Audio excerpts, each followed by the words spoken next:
Buenos días amigos, una vez más acá con ustedes. Hoy quería traerles a consideración un tema que sale del ámbito de la economía como elemento central, pero no deja de ser un tema interesante y que creo que de una u otra forma tiene reverberaciones en el ámbito económico. Y es el tema de los flujos migratorios, pero lo quiero ver y lo vamos a abordar en el ámbito de Europa. Europa es un continente que tiene países que están hoy en día atravesando algunas complejidades, algunas complicaciones de índole político y de índole económico. El caso de Francia, Italia, España están inmersos en una enorme deuda, pero el caso concreto de Francia. Ahora, eso lo vamos a ver después, el tema Europa, el tema Francia en concreto, pero hoy vamos a ver el tema de la migración. Entonces, quería poner en contexto el tema de la migración. ¿Por qué?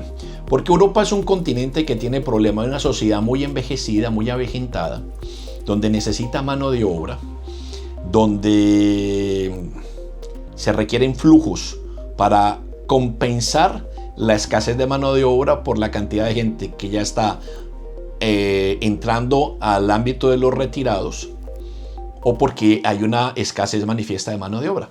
Entonces, desde ese punto de vista, bueno, ok, entendible. También está el caso de que en los ámbitos adyacentes a Europa, dígase África, dígase el Oriente Medio, hay una serie de problemáticas geopolíticas que obligan a que la gente busque la salida de esos ámbitos, de sus países de origen, para emigrar porque hay, por ejemplo, el caso de la guerra civil en Siria, que durante años y años fue una cuestión que se arrastró, las guerras y los conflictos étnicos y de guerras civiles que se dan continuamente en África. Entonces, todo ese tipo de cosas. Entonces vamos a comenzar a abordar el tema por partes. Entonces, vemos en esta gráfica que les muestro cómo en el ámbito del entorno de Europa hay varias rutas por las cuales los inmigrantes entran de forma irregular a Europa. Entonces está la ruta del Mediterráneo del occidental, la ruta del Mediterráneo central, la ruta del Mediterráneo oriental y la ruta balcánica. Entonces, hablábamos que de la África subsahariana hay un gran flujo. Se da a través de barcos muy precarios. En España lo llaman pateras. El número a veces de personas que mueren en esas travesías es enorme. Las mafias que se van desarrollando a lo largo de esas travesías también es una cosa, de esto también hay un negocio increíble. Entonces, en estas tres rutas, Mediterráneo occidental, central y oriental, se da un gran flujo. Ese flujo se centraliza en Europa, y para que en este mapa que les quiero mostrar acá, ustedes ven cómo se centraliza en ese flujo de África, se centra y entra por Europa, y se da el otro gran flujo del Mediterráneo oriental. Ahora, cuando vemos la composición de países que tienen un porcentaje de inmigrantes hoy en día, ya encontramos que en el caso de España y Francia son los países con mayor porcentaje de extranjeros viviendo ya en estos países. España con el 12.9%, Francia con el 12.4%, Italia le sigue con más del 10%. Miren que ya son números que, si bien, son números que no son mayoría ni cercanos, ya son números pero muy considerables. Francia es un país con cerca de 60 millones de habitantes, 12% son 7 millones y tanto. Es que no son valores ni números despreciables.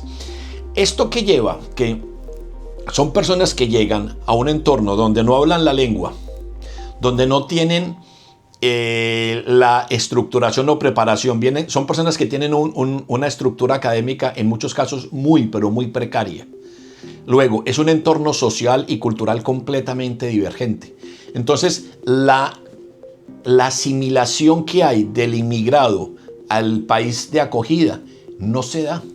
Y al no haber esa inclusión, esa asimilación, se han comenzado a formar en los diversos países sectores que son como guetos, donde estos migrantes, ellos tratan de reproducir la cultura, la religión, los hábitos de vida que tenían en sus países.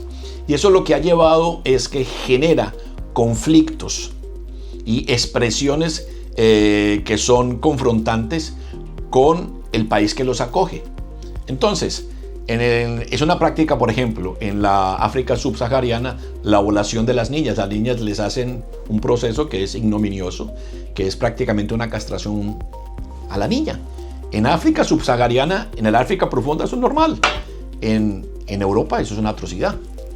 Bueno, hay lugares en Europa que tratan hoy en día estos migrantes de tener ese tipo de cosas. Y así por delante. Luego ellos tratan de mantener sus prácticas religiosas, obviamente. Pero hay prácticas religiosas de algunos de estos inmigrantes que son contrapuestas con lo que son los hábitos de vida del europeo.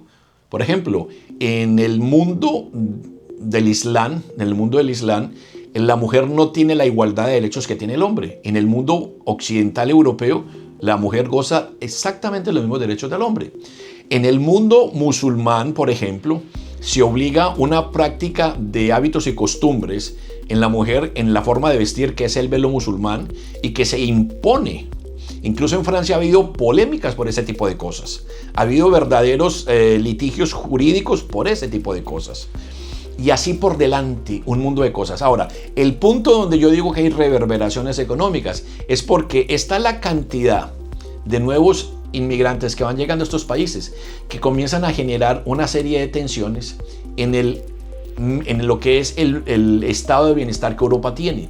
Entonces, Europa es un continente donde hay servicio de salud universal, educación universal, en fin, hay una serie de prerrogativas que el ciudadano tiene, que al llegar a esta cantidad tan alta de nuevos ciudadanos, de nuevos habitantes, genera tensiones en el ámbito sanitario, en el ámbito de la infraestructura educativa y en otro tipo de cosas. Muchas veces, como estas personas no tienen estructura académica, no tienen formación, tienen limitaciones de comunicación por no hablar el idioma del país al cual llegan y no hablar un inglés que en Europa, digamos, en Europa es muy común que se hable el inglés como segunda lengua y no lo hay. Entonces son personas que se marginan del mercado laboral o son trabajos muy precarios. Y eso impide que estas personas se asimilen al mercado laboral y tengan que hacer usos de los sistemas sociales de esos países, generando una fatiga en lo que es el sistema de bienestar que los países europeos se han dado. Hay países que hoy en día comienzan a pasar por dificultades económicas. Entonces vemos cómo toda esta situación genera una reverberación en el ámbito económico. Ahora, el tema de las migraciones no se centra únicamente en Europa. O sea, hoy en día, y les traigo aquí, por ejemplo, un dato que fue el dato que hubo en el año de la pandemia, en la época del COVID. En el año del COVID nos dice la Organización Internacional de Migraciones que se calcula que hubo 272 millones de desplazamientos de personas que se reubicaron en el mundo. 272 millones, es mucha gente. Y estos números que les estoy mostrando acá de estos slides, esto es Europa, la Unión Europea, pero acá en esta último slide que les comparto, estos son los números de Inglaterra. Inglaterra no hace parte de la Unión Europea, como ustedes saben, después del Brexit, Inglaterra ya no se contabiliza como miembro de la Comunidad Europea, y en Inglaterra los ingresos por año más o menos se calculan en cerca de 700,000 migrantes por año, al punto que hoy en día, y es un dato anecdótico, hoy en día 5 o 6 de las principales ciudades de Inglaterra, sus alcaldes no son británicos, son de origen hindú, pakistaní o musulmán, incluyendo el alcalde de Londres, el alcalde de Leeds. O sea, es una cosa de un alcance muy, muy, muy extenso. Yo les quería traer este tema, porque este tema va polarizando la política en Europa. Y dependiendo en el punto donde nos ubiquemos, si son de derecha, comienzan a tener reparos con todo este tema de las migraciones, porque en algunos lugares es un hecho fáctico, se ha incrementado la delincuencia, se ha deteriorado la calidad de la salud, o sea, una serie de factores. Pero si usted es de izquierda o tendencia socialista, usted tiende a ser un poco más benévolo con ese elemento, con este fenómeno. Depende donde usted se ponga, usted parado en el espectro económico, se da esa situación. Es un tema que habrá que seguir monitoreando porque con certeza esto va a tener desdoblamientos políticos en la geopolítica europea y va a tener reverberaciones, como lo dije anteriormente, en el ámbito económico. ¿Qué va a pasar? No lo sabemos, pero este es un tema que parece no agotarse y parece seguir deteriorándose. Vamos a seguir haciéndole seguimiento a esto y más adelante vamos a hacer un video donde vamos a mostrar todos los desdoblamientos y todas las implicaciones de índole económica que todo este tema de la migración masiva que ha habido en Europa en los últimos años, cómo se refleja en la economía. Amigos, era eso lo que les quería compartir. Me despido de ustedes, no sin antes pedirle que por favor le den un like, compartan con sus amigos y nos vemos en una próxima ocasión. Tengan un buen día.